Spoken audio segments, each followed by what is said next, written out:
All right, day 3 in the books, and I don't know if you can tell by my surroundings that I'm already laying in bed, kind of taking a load off. It was a long day.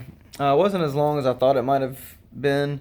We did their night fire after class today, so we started at 7:30 like we've been starting out, and then took a longer lunch break, which I didn't really get to partake in, and I'll explain why in a second.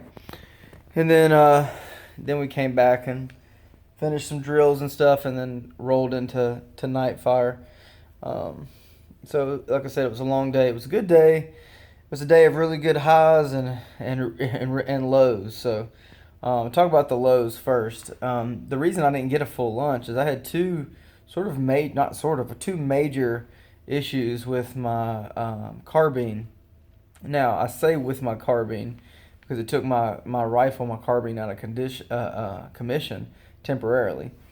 But it wasn't really the guard itself. It was the Law side folding stock adapter on both cases. So it's a good thing at the end of the day that this happened, because it gave me some pointers moving forward if I'm going to run this gun hard, which I intend to do and have been. But the first issue I had is we were in the 50 yards in the prone.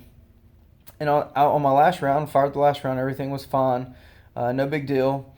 And I looked down as I was getting up out of the prone, and the little pin that sticks up that retains the buffer and the spring and the buffer tube, I saw one on the ground, and I was like, that's weird. That's a weird part to lose on the range. And so I laid the carbine down. We were sort of in an administrative position at that point, and I went over to the guy that is from the local department there, the range master. I said, hey, somebody lost this.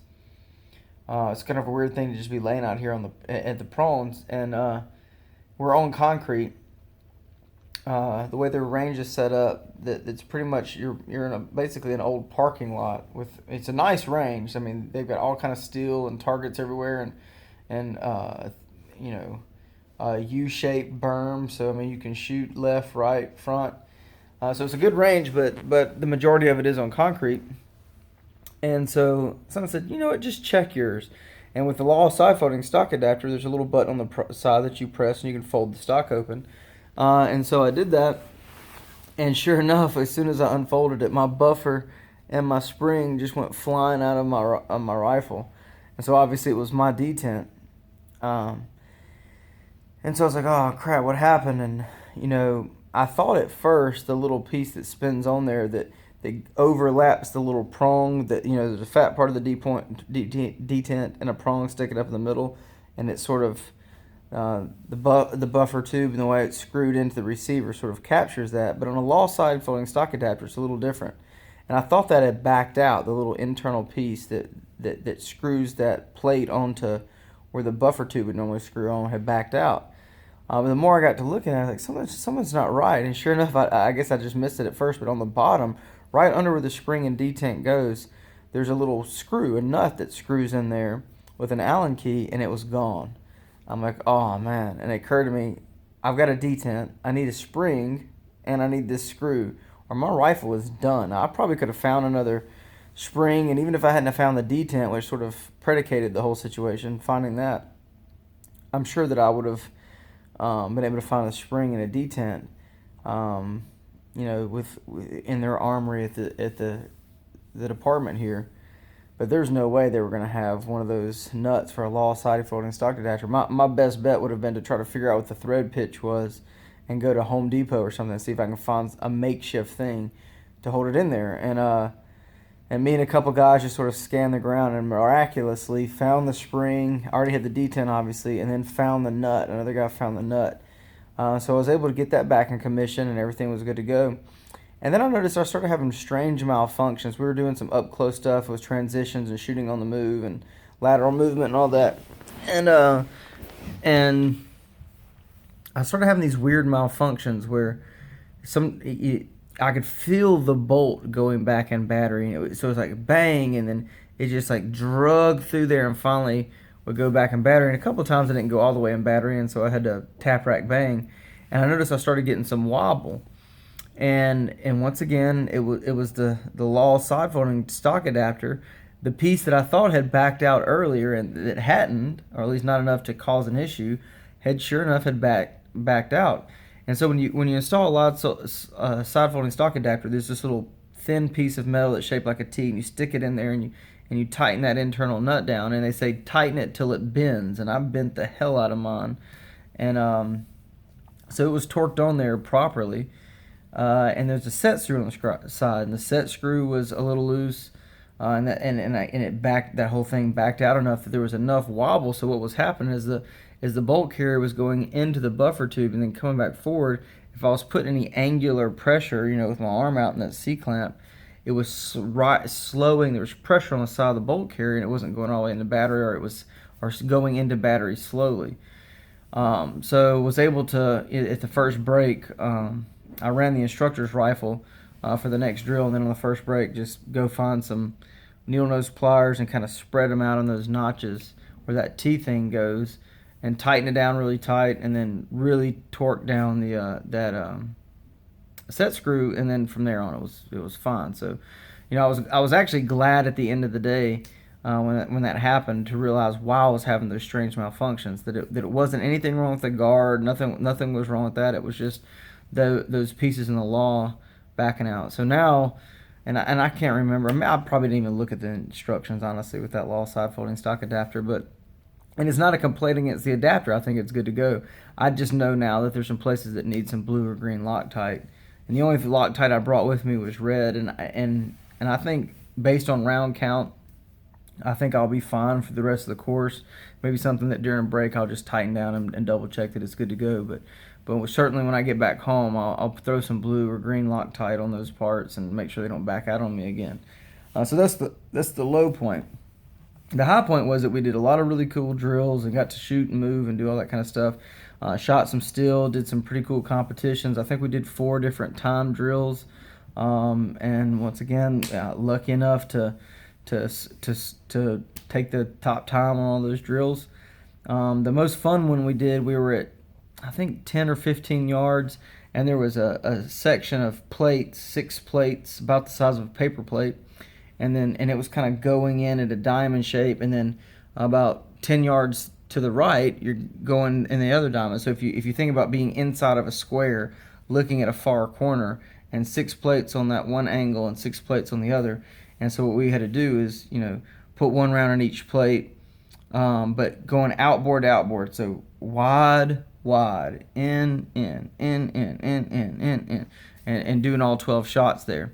And that was on the shot clock. Not a hard drill, but it definitely took in, all the fundamentals in terms of sight picture, sight alignment. And for me, it's a little different, obviously, with the red dot, but keeping the dot in the window as you're moving. It was just far enough that you kind of had to pivot your hips. You couldn't just swing like a turret back and forth. And so that was a good drill, and I took the top time on that one. And I think we ran it 4 times. Honestly, I think the instructor was just running it, hopefully, to have somebody else win the competition.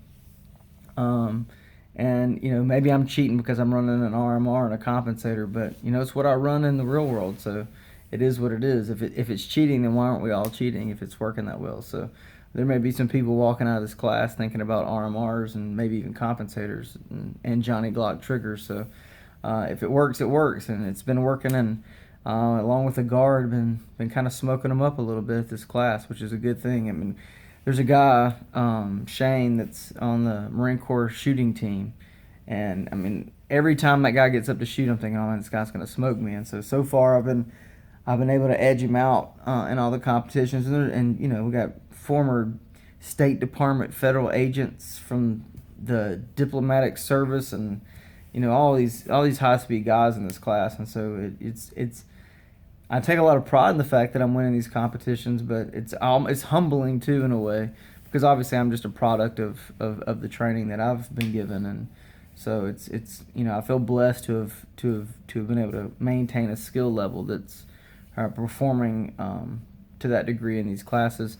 The instructor said, "I'm not giving you another coin," today when I won it. So he gave me this patch, and it says, "The day chooses you," and it's not a really complicated patch, but I really like the message behind it, and it's probably a phrase that I'll use in classes verbatim now, and probably be, I'm proud of the patch, and I'll probably run it on some stuff here and there, but it's a great, it conjures up a great idea. The day chooses you, obviously meaning that you better be prepared, because these bad situations for most of us, is the one in a million, and if you're the one that it lays out in front of you, the day chooses you. So you got to be ready, and be ready cold. And that's another thing with a lot of these drills we're doing.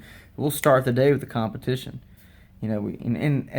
Cold for us in a course like this is obviously we've shot thousands of rounds up to this point, and in just a few days. But cold for the day, where you walk up, you're stretching, still half asleep, and all of a sudden you're shooting still and transitioning, shooting, moving, and doing all these failure drills and stuff on a shot clock in front of high speed peers that you want to perform well in front of. And but that's what it's like in the real world, and even worse, obviously, because we're expecting to shoot on the clock, we're expecting to run the drill, and we shot a bunch yesterday, and so we may be cold for the day, but the day chooses you.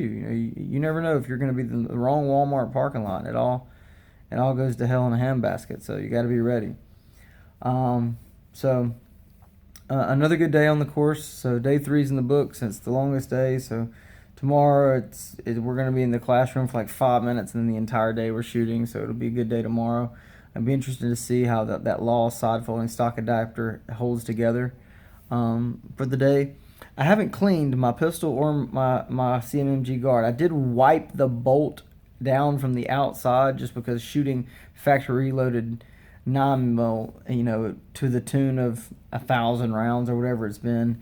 There's a lot of carbon in there, and but no real malfunctions that weren't attributed to something fixable, like that side folding stock adapter, or just short. One thing with that I've learned with the pistol caliber carbine, at least the guard, you cannot short stroke that charging handle whenever you're clearing out a feed or tap rack bang on a dead primer or something. You really got to pin that thing back with authority to get that round off the face of the bolt. It'll hold that bolt. If you pull it 85% of the way, it'll hold that thing all the way through and slam it right back on the next round, or have a double feed and stuff. So there's been a couple of times it's just operator error that I've short stroked it a little bit, where you can get away with that with a 223 or a 300 blackout or even a 308, but you're not going to get away with it with this pistol caliber carbine. So we did a lot of light stuff. Obviously being night, we did handheld light with carbine or rifle, and handheld light with handgun, both right and left-handed, and then we transitioned to weapon-mounted lights, right and left-handed, and just getting used to actuating all that stuff and getting a good firm stance. And I figured out a really good way. I mean, I have a weapon mounted light. I guess it could go down, but I have found a really cool way to kind of support the guard and find a pocket for my hand to run a handheld light on the carbine that I'll probably bring back and practice every once in a while, just in case my weapon mounted light was to go down and I have my handheld with me. So anyway, this has turned into a much longer video than I anticipated it being, and I am exhausted, so I am going to hit the sack. I'm already in the sack. I'm going to turn this off and go to sleep, and most of you probably won't see this till tomorrow anyway. Then look for, at the end of the day tomorrow, a day 4 update, and we may do the qualification course tomorrow. I thought we were going to do it today, but we didn't get to it. We're definitely running backup guns more tomorrow. So that'll be fun. I'm actually going to set myself up with the appendix carry rig and the outside the waistband, so I can just at will just transition back and forth. They let us be pretty flexible if we want to run some stuff that we, like today, actually, and something I meant to mention. We ran pistols out to 50 yards. I asked if we could. We were on a break, and a couple of us were shooting. In fact, we were doing a drill where we were shooting at 50 yards with the carbines, and I had a double feed, and we were on the clock, so I just dropped the rifle on the sling, transitioned to handgun, and kept them all in the scoring box. So I was like, wow, okay. So 50 yards in the scoring box, and so we started doing these drills where you're basically, shooting, like one of them was shooting one-handed, and you started at 3 yards and just kept moving back, all headshots, actually not headshots, but face shots, so very small target, until everybody had dropped one. And if you touch the line, it's a drop in these courses. And a handful of us made it to the 25-yard line one-handed, putting 2 or 3 or whatever it was in the head, and maybe it was 5. And so I asked, well, can we just keep pushing it back to 50 yards? And we didn't do one-handed at 50 yards. That's a little ridiculous for practical purposes. But certainly there's a chance, especially in an active shooter situation, if you're the first officer on the scene or civilian on the scene and you're in a long hallway in a big campus building, you may have to take a 50-yard shot with a handgun. And it sort of surprises me that some of the guys in that class had never even attempted to take a 50-yard shot with a handgun. But I was able to keep them all in from that distance and a high center mass shot. And matter of fact, that was one of the competitions that we did. And it was a 5-round group at 50 yards with a handgun. And my group was like this big, 4 rounds, and then one dropped about 6 inches low. It was still in the scoring range, so it was able to be a winning score. If you miss a round, nobody cares if you misses, and if you miss the time, nobody cares how accurate you were or what your time was. So you got to get them both in there. And so I still got the tightest group. But if I'd have just not, the flinch, the jerk of a trigger at 50 yards to move 6 inches is probably almost impossible to see with your eyes. But if I hadn't have done that, it would have been a fist-sized group at 50 yards, which was pretty cool. Man, and y'all, I'm telling you, at RMR, it is the truth, y'all. It is the truth. It is cheating. That's what they call me. Where's the cheater at? Because I'm winning all these competitions, and of course they're looking at this gun in my holster with an RMR and a compensator and all that stuff. And I'm not saying that thing doesn't help. I mean, if it didn't help, what would be the point of the expense and all that kind of stuff? But man, at 50 yards, I'm finishing my 5th round when those guys are on their 2nd round, and their groups are 15 inches across, and mine was probably 10, if that, and that's only because one was a 6-inch flyer. So man, I'm telling you, running this course with this RMR and compensator and all that has only made me more of a believer. So anyway, this is getting dangerously close to a 20-minute long video that I'm sure 1% of you will actually watch to its completion. So I will see y'all tomorrow.